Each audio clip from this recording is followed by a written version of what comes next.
All right, another amazing episode. We have another one of the international shoulder kings, Dr. Osvandre Lech from Brazil. I love his story. He comes from a very small village in Brazil. He graduated medical school at the age of 23 and just was looking for a real path to greatness. And it's amazing those different paths that people take.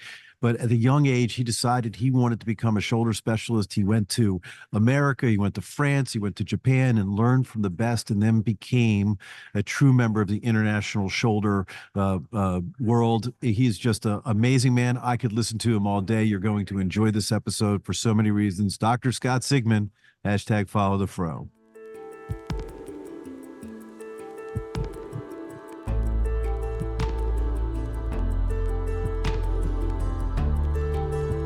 From Medical Media, this is The Ortho Show.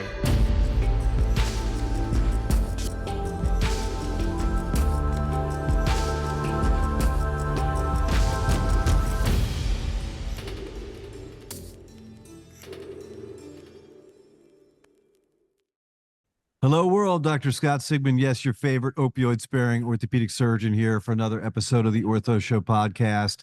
We're still here at Shoulder 360, and we've just had the absolute privilege of interviewing some of the greatest shoulder surgeons from around the world, and today is no exception. We have Dr. Osvandre Lech, who is an orthopedic surgeon who specializes in shoulder and elbow at the Institute of Orthopedic Traumatology at Passo Fundo, Brazil. Osvandre, what a pleasure it is. Thank you so much for taking your time to be with us. Thanks, Scott. You've been doing such a great job showing experience and sharing with others. This is great. And I really greatly appreciate. We're honored to be able to share the stories of our amazing guests. So listen, we always start at the beginning. Our listeners from around the world, we have listeners in over 25 countries.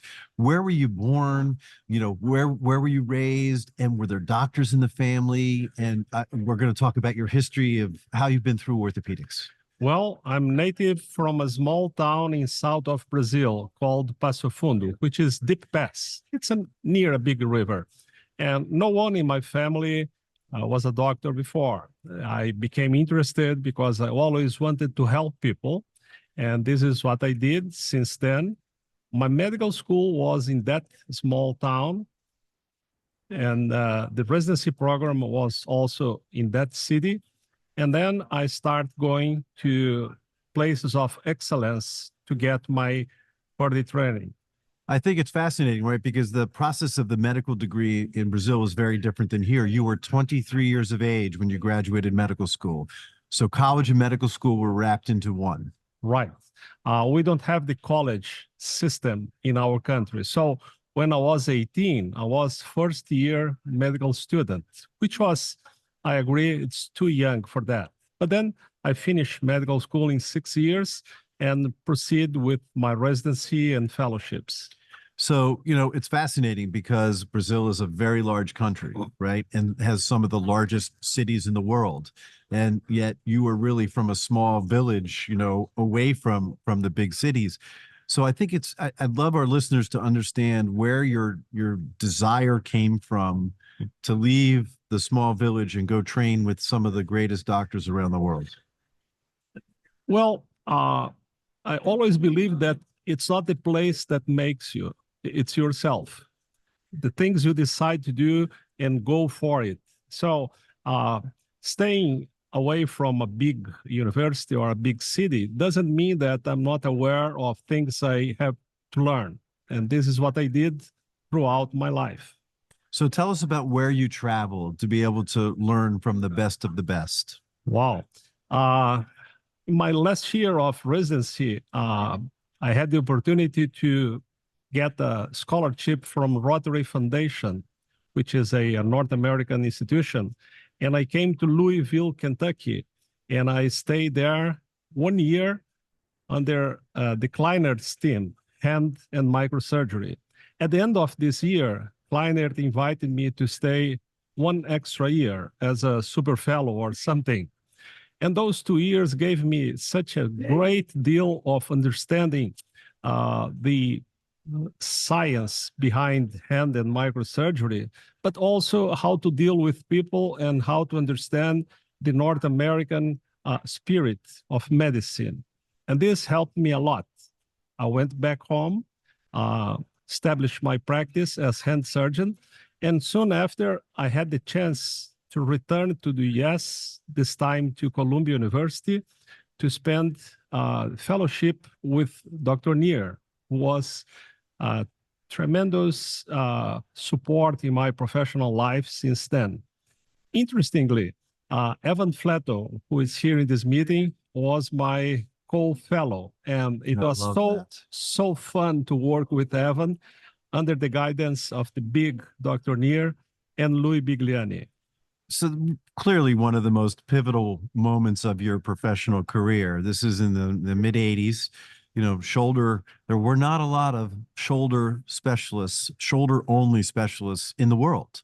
And in the United States, it was Dr. Neer, it's Dr. Rockwood, and then your generation Right. was then learning from them to become Right. the next great leaders of shoulder. Right. In 86, ASIS, American Shoulder and Elbow Surgeon, has just established 4 years before. And the fellowship program, which the first one in the world was established by Neer with Ed Craig about 10 years earlier, was still in a process of developing. So yes, I'm very gifted to be able to have this opportunity to learn from the masters and then come back to my country. And that comes the thing. I helped develop shoulder surgery at the very beginning Yes. in Brazil and later on in the whole continent. Yeah. So, and again, Brazil, it's a Brazilian Portuguese. Your English is excellent, but in order to really become in Latin America and the continent, Spanish is also something that you were going to have to master as well. And I think those skill sets clearly allowed you to be able to communicate to so many around the world. Perfect. Well, Spanish is one of the leading languages in the world, and all the countries around Brazil speak Spanish due to the colonization times. And oh boy, I have so many friends in all these countries, and it was always fun to learn from them. So I never had a lesson of Spanish, but I'm able to communicate in the way they understand. Yes. Wonderful. And so, you know, it's so easy now, right? Everybody has a smartphone, and you want to call Louis Bigliani, you pick up the phone and you call him, right? Or you send him a text message. But in the 80s and the 90s, as shoulder was going through this evolution, and the international community was coming together, it must have been somewhat difficult to just communicate and be a part. So what was the standard? How would you communicate to your colleagues around the world? Well, this comes from a spirit that I always love to meet people from far away. So this belongs to my genes. But then again, in 92, Dr. Neer was master in organizing the International Board of Shoulder and Elbow Surgery, which was a board of representatives from the continents to organize this triennial meeting around the world. And I always loved the idea. And in Brazil, we had a team, Sergio Quequia, Adalberto Visco, and myself, and we organized the 10th International Congress. And that gave us a nice overview of the shoulder surgery around the globe in those days. Wonderful. And then, of course, ASCS and being a fellow of Dr. Neer's, it was a very small club at that time, not like it is today. And you were able to be introduced and become a part of that as well. Yes, my professors always try to influence in my career, and I'm very thankful to Dr. Neer, to Dr. Bigliani, even Evan Fletto, my